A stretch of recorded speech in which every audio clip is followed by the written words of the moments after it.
she said, giving her husband a very stern look. Mr. Duru told his wife that Nora was going to remain in their house until he found her family, and that was final. Mrs. Duru threatened to leave their home if her husband insisted that Nora stay with them. Her husband told her to do as she pleased, which filled her with intense anger. He showed Nora to the guest room, and Nora was very grateful for his help. She couldn't stop thinking about her mother and the fact that she had been abandoned with total strangers. Nora was heartbroken. Mrs. Duru, however, suspected something was wrong. She believed that Nora was not just an ordinary stranger her husband had brought home. She thought Nora might be the daughter of one of Mr. Duru's mistresses. The more she pondered this, the more agitated she became. "I'll make sure this girl leaves my home, even if it's the last thing I do," she said to herself as she walked angrily into her room. The next morning, Nora was asleep in her room when Mrs. Duru entered, intending to force her to leave. Nora pleaded, saying she had nowhere else to go, but Mrs. Duru refused to listen to her cries. "You useless girl, do you think I don't know that my husband is your father?" Mrs. Duru accused Nora, pointing out how much she resembled her husband. "You both think I'm dumb enough to believe that your mother abandoned you with my husband. How could a mother do such a thing to her own child?" Mrs. Duru queried. "Leave my house this minute," she screamed at Nora, who fearfully ran out of the house and sat in front of the gate.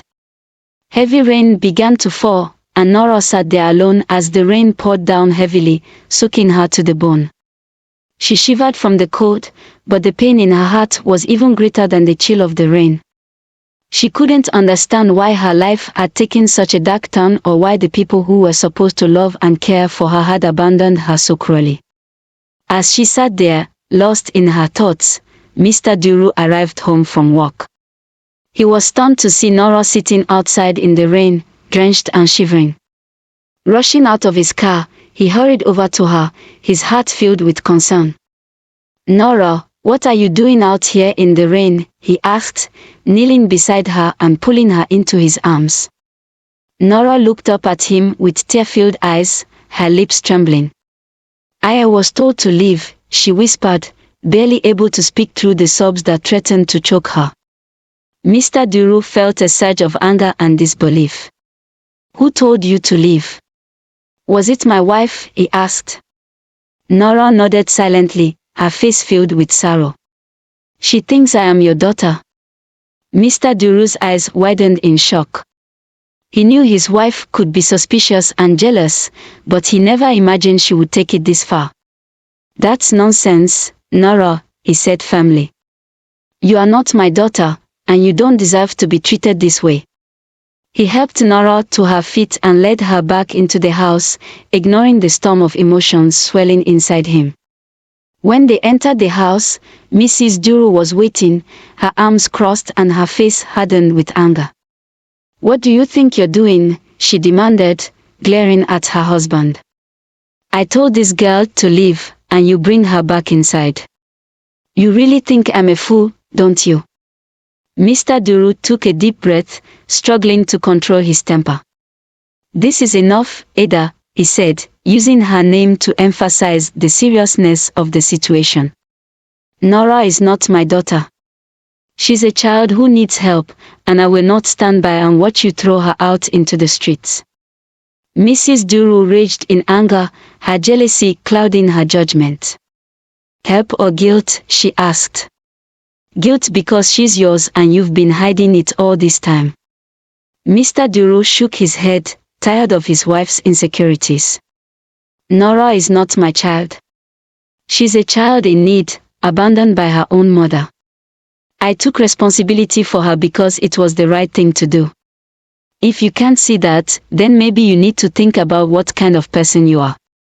For a moment, silence filled the room as Mrs. Duru stood there, overwhelmed with emotion. Eventually, she returned to her room, leaving her husband with Nora, who was still shivering from the cold.